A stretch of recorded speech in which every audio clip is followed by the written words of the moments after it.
In a tranquil neighborhood, a resident named Karen, an ambitious member of the HOA, decides to construct a lavish $5 million resort beside a beautiful creek. While she dreams of luxury and profit, the natural beauty of the area and the potential dangers of flooding are ignored. When disaster strikes, the community faces the consequences of her decisions, leading to unexpected revelations and unity. Story. In the picturesque town of Willow Creek, the sound of water flowing through the creek was a soothing backdrop to everyday life. The residents cherished the natural beauty of their surroundings, but that tranquility was soon to be disrupted by one ambitious idea: a luxury resort proposed by Karen, a prominent member of the HOA. The grand vision Karen had always dreamed big. After attending several seminars on real estate development, she was convinced that a high-end resort beside the creek would bring prosperity and elevate the neighborhood's status. "Imagine a boutique hotel with a spa, outdoor dining, and breathtaking views," she exclaimed at the HOA meeting, her eyes gleaming with excitement. Despite concerns from residents about the environmental impact and the risk of flooding, the board approved the project. "This will put Willow Creek on the map," Karen insisted, brushing off the warnings. Construction began, and soon the once quiet area was bustling with workers and heavy machinery. The community's concerns. As the resort took shape, residents grew increasingly worried. "This is too close to the creek," grumbled Mr. Thompson, an elderly neighbor. "What happens when the rains come?" Others echoed his concerns, but Karen remained steadfast. "We've taken all necessary precautions. It'll be fine." But as the weeks passed, cracks began to show. The creek, once a gentle stream, swelled after heavy rains, and the construction site became a source of anxiety for the residents. "You can't build a resort here and expect it to stay safe during a flood," warned Mrs. Jenkins, the town's unofficial historian. But Karen dismissed her warnings, confident in her investment.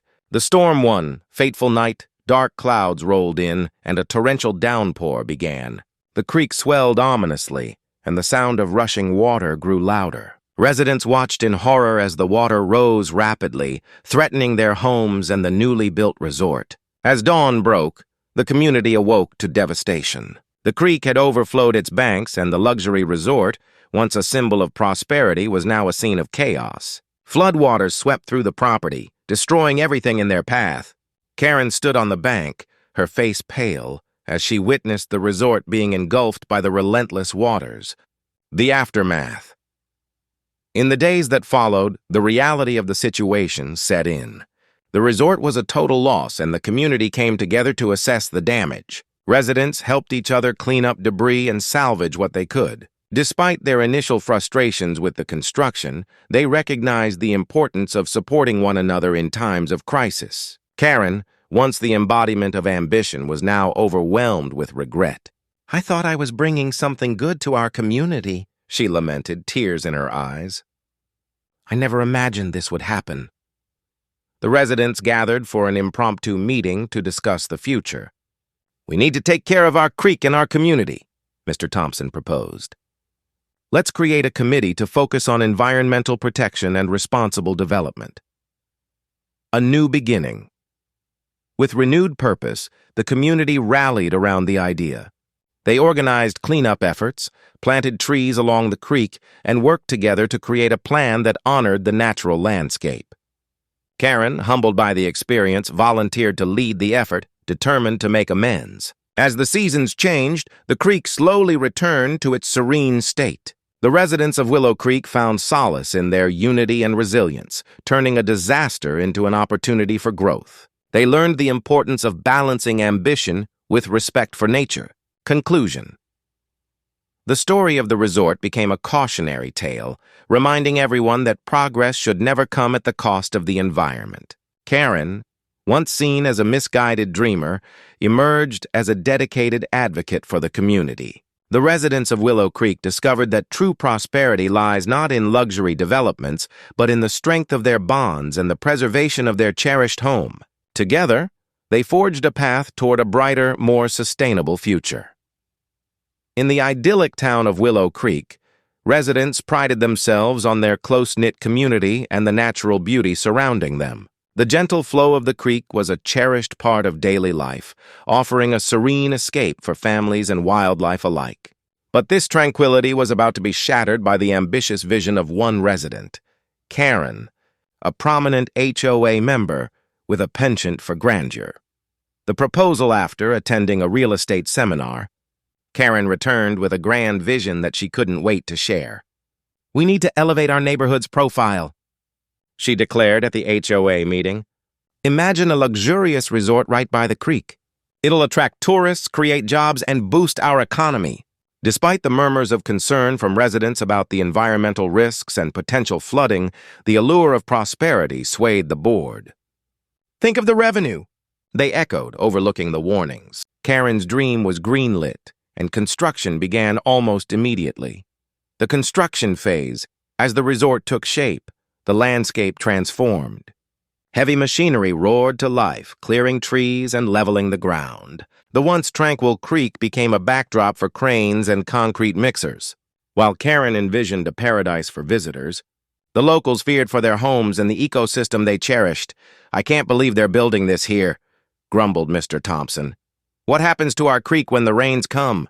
His concerns echoed through the neighborhood, but Karen brushed them aside. "We've done our homework. This will be an asset for everyone." But the whispers of doubt grew louder as the construction progressed. The creek, which had remained calm for years, began to show signs of distress. Its banks were eroding, and the water level rose ominously with each passing rainstorm. The flood, then came the fateful night. Dark clouds gathered, and a deluge of rain fell upon Willow Creek.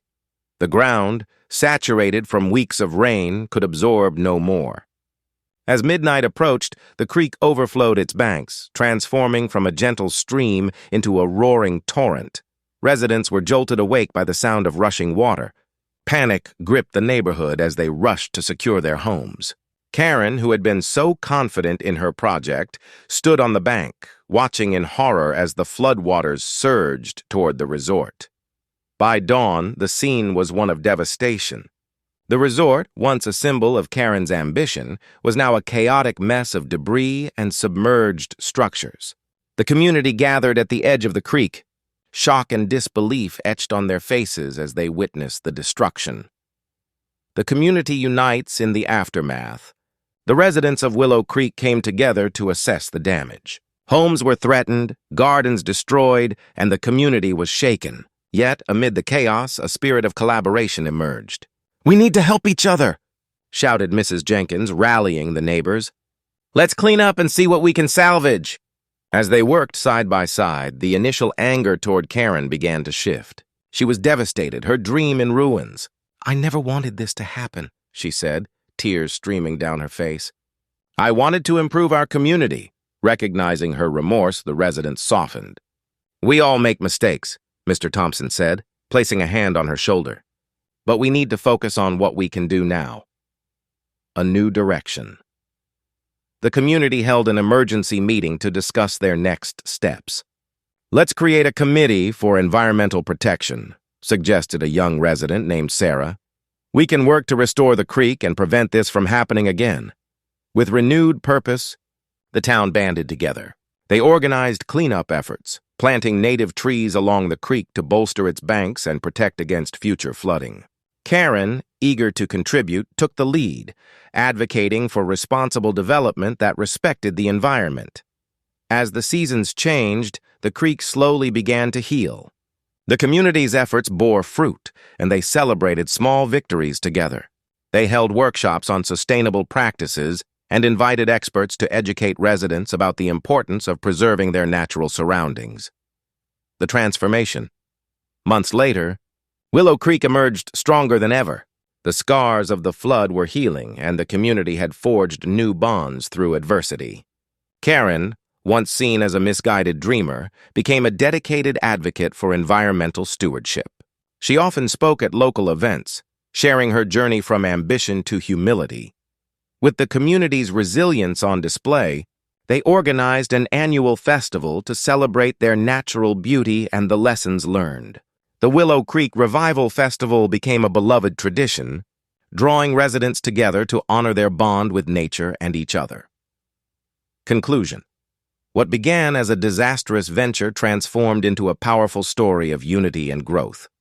The residents of Willow Creek learned the importance of listening to one another and respecting the environment. Through Karen's initial misstep, they discovered their strength and commitment to their home.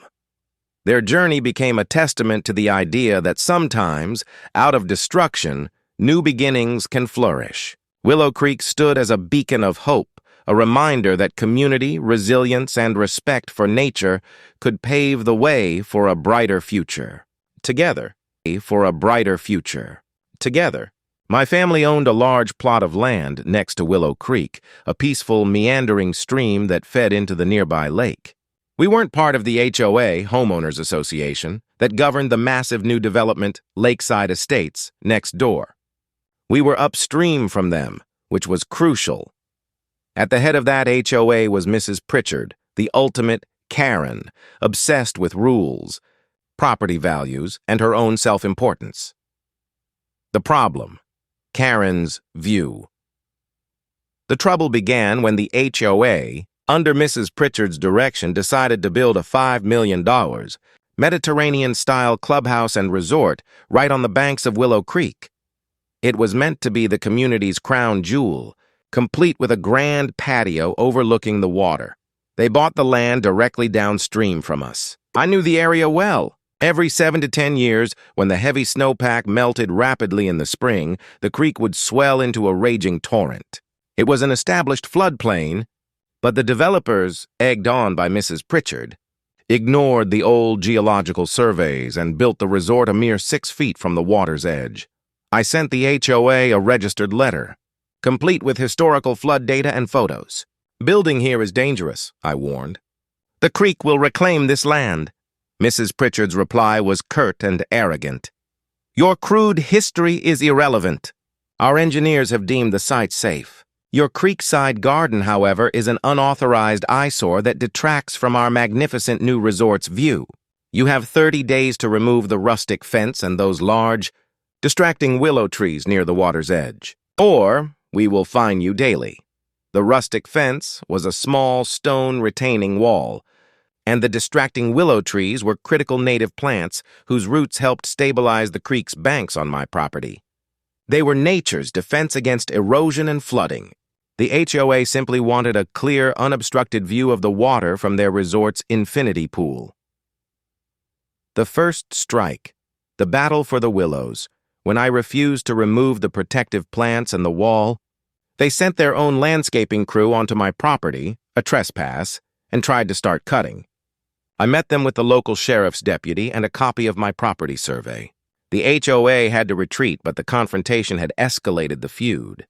The next thing I knew, the HOA passed a motion. They installed a huge, ugly, 8-foot-tall, solid metal security fence, painted a truly hideous electric blue, directly along the entire length of the property line, blocking any view of my land from their side.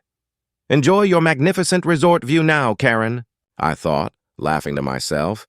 The second strike, nature's revenge for 2 years, the resort thrived. Mrs. Pritchard would host lavish parties on the patio, often visible from my property, where she'd point at my land and laugh. She was a constant reminder of the HOA's hubris. Then came the spring of the 3rd year. The snowmelt was unprecedented. I watched the creek swell from my secure, elevated farmhouse. It turned from a gentle stream into a brown, surging river. At 3 a.m., the noise was deafening. I drove my pickup truck to the edge of my land. I saw the water surge past my old stone wall and the remaining willow trees, whose roots held my bank firm. Then, I looked across the hideous blue fence at the $5 million resort. The water, unable to erode my fortified banks, was carving into the HOA's unprotected, freshly graded land. Their expensive stone patio was already submerged. I watched a terrifying thing happen. The current, rushing against the side of the resort, began to undercut the very foundation of the beautiful, hubristic building. A large section of the immaculate white stucco wall suddenly fractured. The ground beneath the infinity pool gave way with a sickening crack. The expensive pool water, instead of staying in the basin, mixed with the creek water and rushed through the resort's lobby. I could see Mrs. Pritchard, illuminated by emergency lights, standing soaking wet on the highest point of the resort, her elegant nightgown clinging to her. She wasn't screaming out of fear. She was screaming out of pure frantic rage as her multi-million-dollar monument to arrogance was literally swept away by the raging water. By dawn, the $5 million resort wasn't a Mediterranean dream. It was a sodden, cracked wreck, its patio furniture scattered for a mile downstream, and the entire structure condemned as unstable. When the new, much humbler HOA director finally came to speak with me, they were clutching the original flood reports I had sent. "We should have listened to you," he whispered, looking at the wreckage. I just nodded, pointing at the creek bank. "Nature always has the final vote, and it rarely approves of a Karen." Karen.